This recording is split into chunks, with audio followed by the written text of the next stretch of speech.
আসসালামু আলাইকুম। তো আজকে আমরা তড়িৎ রসায়নের পার্ট 3 দেখব এবং এইখানে আমাদের ফ্যারাডের সূত্র, যে আমাদের ফ্যারাডের দুটো সূত্র আছে, ফার্স্ট সূত্র এবং সেকেন্ড সূত্র। তো এই ফার্স্ট সূত্র এবং সেকেন্ড সূত্রের আমরা কিছু গাণিতিক সমস্যা দেখব এবং এই সমস্যাগুলো আমরা অ্যাডমিশন কোশ্চেন দেখব আর কি। যেহেতু যদি আমরা অ্যাডমিশন কোশ্চেন দেখি তাহলে আমরা বাই ডিফল্ট বোর্ড কোশ্চেন পারবো। আচ্ছা, তো দেখো যে প্রথম কোশ্চেন আমাকে এখানে কি বলছে, যে আমার এখানে একটা 200 সেন্টিমিটার ক্ষেত্রফলের একটি পৃষ্ঠতল বিশিষ্ট একটি ধাতব কাপের উপরে, ধাতব কাপের উপরে 0.2 মিলিমিটার পুরুত্বের রূপান্তর প্রলেপ দেওয়া প্রয়োজন। তো রূপার ঘনত্ব তোমাকে দেওয়া আছে, কেজি পার মিটার কিউবে তোমার ঘনত্ব দেওয়া আছে। তো এখানে বলা হয়েছে যে যদি এত বিদ্যুৎ প্রবাহিত করা হয় তাহলে সেটা কতক্ষণ ইলেকট্রোলাইটিক ট্যাঙ্কে রাখতে হবে। তো আমাকে ওই প্রলেপটা দেওয়ার জন্য আমাকে কতক্ষণ সেই ইলেকট্রোলাইটিক ট্যাঙ্কে রাখতে হবে। আচ্ছা, তো এইখানে আমি যদি বলি যে আমার কী কী ডাটা দেওয়া আছে, আমি যদি একটু ডাটাগুলো করি তাহলে লিখতে পারি যে এখানে আমার দেওয়া আছে ক্ষেত্রফল, যেটা আমার এ ইজ ইকুয়াল টু এত ইন্টু 10⁻⁻⁴ মিটার কিউব। আমি মিটার স্কোয়ার আমি নিয়ে গেলাম, এস এককে নিয়ে গেলাম। এবং এইখানে আমার দেওয়া আছে আমার ডি, যেটা হলো আমার পুরুত্বটা দেওয়া আছে, যেটা হলো 0.02 ইন্টু 10⁻³ মিটার। তো আমি যদি এ এবং ডি এই দুটাকে ব্যবহার করে ভি বের করে ফেলি, যে আমরা জানি ভি ইজ ইকুয়াল টু এডি। তো এটা আমি লিখতে পারি ভি ইজ ইকুয়াল টু এডি সমান সমান আমি লিখতে পারি যে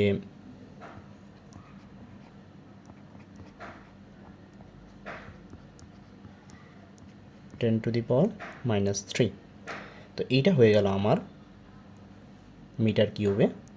তো আমি এটার আয়তনটা পেয়ে গেলাম, মিটার কিউব।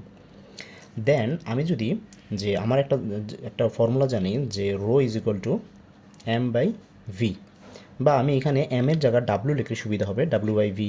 দেন আমি যদি ডাব্লুটা বের করতে চাই তাহলে W is equal to rho V. Then রোর মানটা আমার দেওয়া আছে, দেখো 1.05 ইন্টু 10⁻⁴, আর এখানে ভির মানটা আমি পাইছি, যেটা হলো আমার এই যে এখান থেকে এই মানটা আর কি, তার মানটা বসাই দিলাম। তো এটা যদি ক্যালকুলেশন করি তাহলে ক্যালকুলেশন করলে আমার যে অ্যান্সারটা আসে সেইটা হলো আমার 0.042 কেজি। এটা হলো আসে আমার ডাব্লুর মান। তো আমি যদি এখান থেকে কেজি থেকে আমি যদি গ্রামে নিই তাহলে 42 গ্রাম আসে আমার। তো এটা আসলো আমার ডাব্লুর মানটা। তাহলে তো আমার হয়ে গেল। তাহলে আমি কি করতে পারি, তাহলে আমি এখান থেকে আমার সূত্র বসাইতে পারি, ফ্যারাডের ফার্স্ট সূত্র, যে উই নো যে W is equal to MIT divided by EF। এবং এইখানে যেহেতু আমার সিলভার বলছে, তার মানে আমি যদি মানগুলো একটু বসাই, যে এম এর মানটা হলো 107.86 ইন্টু আই, যেটা হলো আমার 12.5, এবং টি এটাই আমাকে বের করতে হবে। এবং যেহেতু সিলভার প্লাস একটা হয় মাত্র, তাহলে 1 ইন্টু ফ্যারাডের কনস্ট্যান্ট 96500। আচ্ছা, এবং ডাব্লুর মানটা পাইছি আমি কত, 42। তাহলে এইখান থেকে তুমি যদি ক্যালকুলেশন করো তাহলে তুমি যে অ্যান্সারটা পাবা সেটা হলো আমার 3006.19 সেকেন্ড। তো এটাই হলো আমার সেই অ্যান্সার। তো এখানে মূলত এটা একটা বুয়েটের কোশ্চেন, তো এটা একটু তো প্যাচ থাকবে। এখানে মূলত কী হয়েছে, যে তোমাকে প্রথমে তোমার এ এবং ডিকে কাজে লাগায় তোমাকে ভি বের করতে হবে, যে সেটা আয়তনটা কত, সেই আয়তনকে কাজে লাগিয়ে আমি এখান থেকে ডাব্লুর মানটা বের করব, আমার যেহেতু ঘনত্ব দেওয়া আছে। দেন আমি সেই ডাব্লু যে মানটা পাইলাম সেটা দিয়ে আমি আমার ফ্যারাডের ফার্স্ট সূত্রে বসে একটা মাত্র আননোন আছে সেটা আমি বের করতে পারবো। আচ্ছা, তো এরপরে কোশ্চেনে কি বলছে আমার, যে একটা আইওটির কোশ্চেন, যে যদি 5 অ্যাম্পিয়ারের একটি কারেন্ট 10 মিনিটের জন্য একটি কপার সালফেটের দ্রবণের মধ্য দিয়ে যায় তাহলে ক্যাথোডে তামার পরিমাণ জমা হবে। ক্যাথোডে কী পরিমাণ জমা হবে? তো আমরা ইলেকট্রোলাইসিসে দেখছি যে এরকম একটা জিনিস যে এখানে যদি একটা ব্যাটারি থাকে, এখানে যদি অ্যানোড থাকে, এখানে যদি ক্যাথোড থাকে, তো এটা কি হয় যে এখানে একটা দ্রবণ থাকবে। তো এখানে আসলে কি হয়, এইখানে আসলে যে এই অ্যানোডটা আস্তে আস্তে ক্ষয়প্রাপ্ত হয়, এবং ক্যাথোডে যায় কিছু জমা হয়। তো এইটা আমরা দেখছি। তো এই জিনিসটাই আমরা এখানে দেখব যে এই ক্যাথোডে কত পরিমাণ তোমার তামার পরিমাণ জমা হবে। আচ্ছা,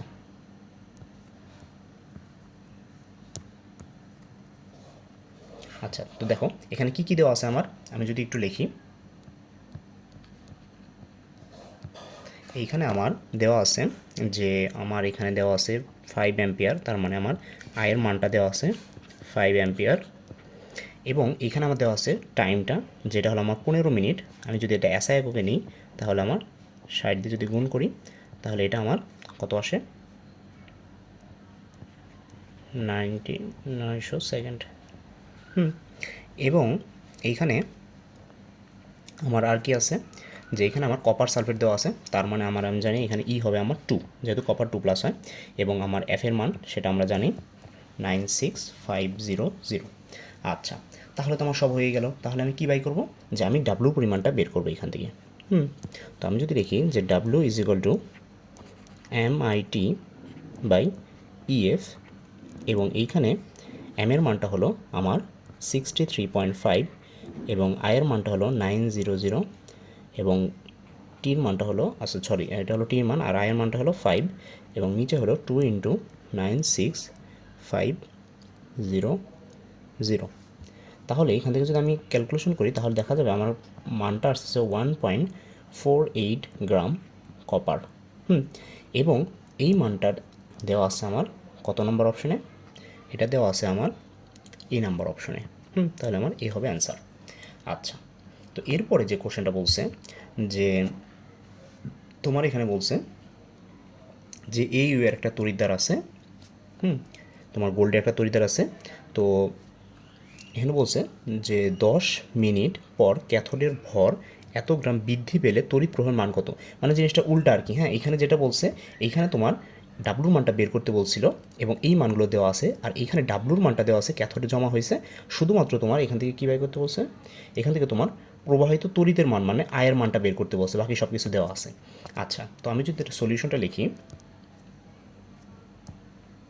যে সলিউশন, এখানে তোমার কী কী দেওয়া আছে, যে এইখানে তোমার দেওয়া আছে যে আমার এর মানটা দেওয়া আছে আমার 197 গ্রাম, এবং ডাব্লুর মানটা দেওয়া আছে তোমার 1.314 গ্রাম, এবং এখান থেকে টাইমটা দেওয়া আছে তোমার টি ইজ ইকুয়াল টু 10 মিনিট, তাহলে 10 × 60 ইজ ইকুয়াল টু 660 সেকেন্ড। আচ্ছা, তাহলে এখান থেকে তোমাকে বের করতে হবে মূলত কি, এইখান থেকে তোমাকে মূলত বের করতে হবে, এখান থেকে তোমাকে মূলত বের করতে হবে আমার আইটা। তো আমরা জানি W is equal to MIT by EF। এই অধ্যায়ের কোশ্চেনগুলো সহজ একেবারে। হ্যাঁ, মানে এইখান থেকে এইভাবেই আসে, এর চেয়ে বেশি ঘুরাইতে তেমন পারে না আর কি। তো এখান থেকে আমি যদি আয়ের মানটা বের করি, তাহলে আই সমান সমান হবে আমার, যে আই সমান সমান কী হবে, WEF বাই MT। তো এখানে আমি যদি ডাব্লুর মানটা বসাই, ডাব্লুর মানটা দেওয়া আছে 1.314, এবং ইর মানটা দেওয়া আছে আমার এখান থেকে। আচ্ছা, ইর মানটা একটু যদি আমি বলি, যে এখানে এই যে আমার সিলভারটা দেওয়া আছে, এখানে গোল্ডেরটা দেওয়া আছে, তো ও মূলত কি হয়, ও আমার, আমি যদি রিয়াকশনটা একটু লিখি, যেমন হয় এখান থেকে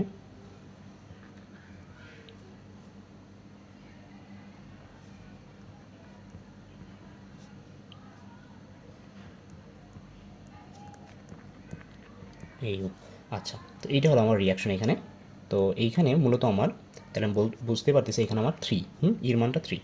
আচ্ছা, তো এরপরে তো আমার ইর মানটা হলো 3 ইন্টু এফের মান 96500, এবং এখানে আমার এর মানটা 197 দেওয়া আছে, এবং টির মানটা হলো আমার 600।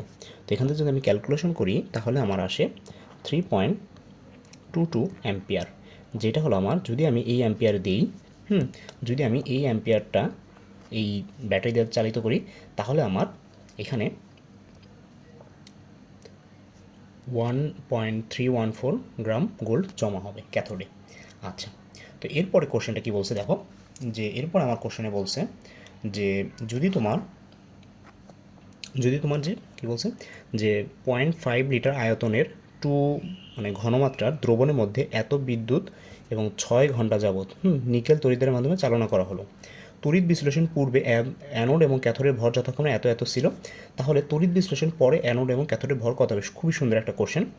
তো দেখো, এটা এখানে মূলত আসলে কি বলছে, যে তোমার এই যে এই অ্যানোড, আমরা জানি অ্যানোড ক্ষয় হয় এবং ক্যাথোড তোমার বৃদ্ধি পায়। তো এই জিনিসটা আমাকে করতে হবে, যেহেতু আমার 50, আমি বুঝতে পারছি 50 থেকে কমবে এবং তোমার এই 100 বাড়বে। আচ্ছা, তো এটা যদি সলিউশন করি, তাহলে সলিউশনটা কীভাবে হবে? সলিউশনটা হবে যে আমি এখান থেকে লিখতে পারি যে এখানে কী কী দেওয়া আছে আমার এখানে দেওয়া আছে যে বিদ্যুতের পরিমাণটা, মানে এখানে দেওয়া আছে তোমার টাইমটা এবং আইটা দেওয়া আছে, টিটা দেওয়া আছে এবং নিকেল তার মানে 2, এটা আমরা বুঝতে পারতেছি। তো আমরা এখান থেকে লিখতে পারি যে W is equal to M I T by EF. তাহলে এম এর মানটা কত হবে? এম এর মানটা হবে আমার 58, যেহেতু নিকেল 58.7 ইন্টু আয়ের মানটা 3.7 এবং টির মানটা হবে আমার 6 ইন্টু 60 ডিভাইডেড বাই ইর মানটা হবে আমার 2 ইন্টু 96500। তো এখান থেকে যদি আমি ক্যালকুলেশন করি, তাহলে আমার আসে 24.3 গ্রাম। তাহলে এই 24 গ্রামটা আসলে কোথা থেকে, এটা কি বাইরে থেকে আসবে? আসলে না। এটা যদি আমি বলি যে এটা কেমন হবে, যে এই যে যদি তোমার তড়িৎ বিশ্লেষণটা হয়, এটা হলো আমার অ্যানোড, এটা হলো আমার ক্যাথোড, এটা হলো আমার ক্যাথোড, এইখানে হলো আমার ব্যাটারি, তো এটা আমার প্লাস, এটা আমার মাইনাস। তো এখানে মূলত কী হয়, এই অ্যানোডটা একটু ক্ষয় হবে এবং এই ক্যাথোডটা একটু বৃদ্ধি পাবে। তো মূলত এই অ্যানোডের ক্ষয়কৃত অংশটাই এইখানে যে জমা হবে। তাহলে আমি বলতে পারি যে আমার অ্যানোড ক্ষয় হবে, বলতে পারি যে আমার অ্যানোডের ভর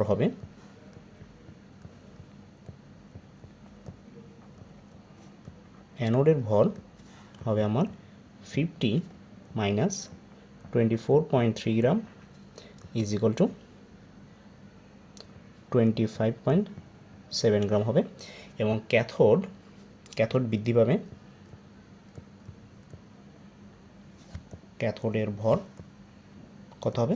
জাস্ট যেটা ছিল 100 প্লাস 24.3 ইজ ইকুয়াল টু 124.3 গ্রাম। এই দুইটা হলো আমার এখানে অ্যান্সার, এই একটা অ্যান্সার এবং এই একটা অ্যান্সার। আচ্ছা, তো এরপরে যদি আমি কোশ্চেনটা দেখি, যে দেখো এইটা সম্ভবত তোমার ফ্যারাডের দ্বিতীয় সূত্রের উপর নির্ভর করে একটা কোশ্চেন। তো খুবই ইন্টারেস্টিং একটা কোশ্চেন। তো এখানে কি বলছে আসলে, যে তোমাকে বলছে যে প্রতি গ্রাম জিঙ্ক ক্যাথোডে জমা করতে খরচ হয় তোমার 7 টাকা। তাহলে 15 গ্রাম অ্যালুমিনিয়াম জমা করতে কত টাকা খরচ হবে? তো এইখানে তোমাকে মূলত তোমার ফ্যারাডের সূত্রের দ্বিতীয় সূত্রটা একটুই করতে হবে। যে ফ্যারাডের সূত্রের দ্বিতীয় সূত্র মতো আমরা কি জানি, যে আমরা জানি যে সলিউশন যদি আমি লিখি, যে আমরা বলতে পারি যে E of zinc divided by E of aluminium is equal to, আমি লিখতে পারি W of zinc divided by W of aluminium. তো এইখানে ইটা কি, আমার এখানে যদি বলি ইটা কি, তাহলে আমি যদি বলি ই জিঙ্ক হলো আমার জিঙ্কের আণবিক ভর ডিভাইডেড বাই আমার জিঙ্কের মানে কয়টা ইলেকট্রন মানে আদান প্রদান হইতেছে, এবং ই of aluminium is equal two হবে অ্যালুমিনিয়ামের ভর, যদি লিখি অ্যালুমিনিয়ামের ভর, আণবিক ভর ডিভাইডেড বাই অ্যালুমিনিয়াম কয়টা ইলেকট্রন হইতেছে। তাহলে আমি লিখতে পারি যে আমরা জানি যে জিঙ্কের আণবিক ভর 65.5 এবং জিঙ্ক দুইটা ইলেকট্রনই করে, এবং অ্যালুমিনিয়ামের যে ভরটা সেটা হলো 27 এবং এখানে 3টা ইলেকট্রন হয়। তাহলে এখান থেকে আমার আসে 3 এবং এখান থেকে এইটা আসে আমার 32.75। তাহলে আমি যদি এখন আমার ক্যালকুলেশনে বসাই দিই, মানে সূত্রে বসাই দিই, তাহলে আমি এই সূত্র যদি বসাই দিই তাহলে আমি কী পাবো, ই অফ জিঙ্কের মানটা 32.75 ডিভাইডেড বাই ই অফ অ্যালুমিনিয়ামেরটা পাইছি আমি কত, 3। 3 ইজ ইকুয়াল টু, আমার এখানে দেখো দেওয়া আছে আমার একটা জিনিস যে ডাব্লু অফ জিঙ্ক, সরি আমার হলো ডাব্লু অফ অ্যালুমিনিয়াম আমার দেওয়া আছে 15 গ্রাম। তাহলে আমি লিখতে পারি ডাব্লু অফ এখান থেকে বাই করতে পারি জিঙ্ক ইজ ইকুয়াল টু, এটার মান আছে 15। তাহলে আমি এখান থেকে বাই করতে পারি ডাব্লু অফ জিঙ্ক, যেটার মানটা আমার আসবে 54.58 গ্রাম। তাহলে আমি এখান থেকে ঐকিক নামে করতে পারি যে আমার 15 গ্রাম জিঙ্ক করতে খরচ হয় আমার 7 টাকা, সরি 1 গ্রাম জিঙ্ক আমার ক্যাথোডে জমা করতে খরচ হয় আমার 7 টাকা। তাহলে এত গ্রাম করতে কত হবে? তাহলে আমি লিখতে পারি যে 54.58 গ্রাম জমা করতে আমার খরচ হবে, লিখতে পারি 7 ইন্টু 54.58 গ্রাম। তাহলে এখান থেকে আমার যে অ্যান্সারটা আসবে সেইটা হলো আমার 38.2.06 টাকা। তো এখন এইটাই হবে আমার সেই অ্যালুমিনিয়াম 15 গ্রাম অ্যালুমিনিয়াম করতে 15 গ্রাম অ্যালুমিনিয়াম, এই যে এখানে যেটা বলছে 15 গ্রাম অ্যালুমিনিয়াম জমা করতে কত টাকা খরচ হবে। যেহেতু আমি এইখানে জিঙ্কের সাপেক্ষে দেখো এইখানে কি হয়েছে যে আমার এখানে আমি জিঙ্কের সাপেক্ষে আমি অ্যালুমিনিয়ামটা বাই করছি। তার মানে আমি যদি জিঙ্কেরটা বাই করতে পারি তাহলে সেইটাই হবে আমার অ্যালুমিনিয়ামের খরচ। সেটাই হবে আমার 15 গ্রাম অ্যালুমিনিয়াম খরচ করতে দিতে, মানে ক্যাথোডে জমা করতে আমার এত টাকা খরচ হয়, এটাই হবে আমার অ্যান্সার এখানে। আচ্ছা, তো এই ছিল আমার অ্যাডমিশনের কোশ্চেন। তড়িৎ রসায়ন থেকে আসলে ওইভাবে কোনো কোশ্চেন বানাইতে পারে না, একই মাত্র কোশ্চেনে তোমার করে আর কি। তো আজকে আমাদের এই পর্যন্ত থাকবে। নেক্সট আমরা নাউন্সড ইকুয়েশন, তারপরে পাত্রে রাখা যাবে নাকি না রাখা যাবে, এইগুলো দেখব।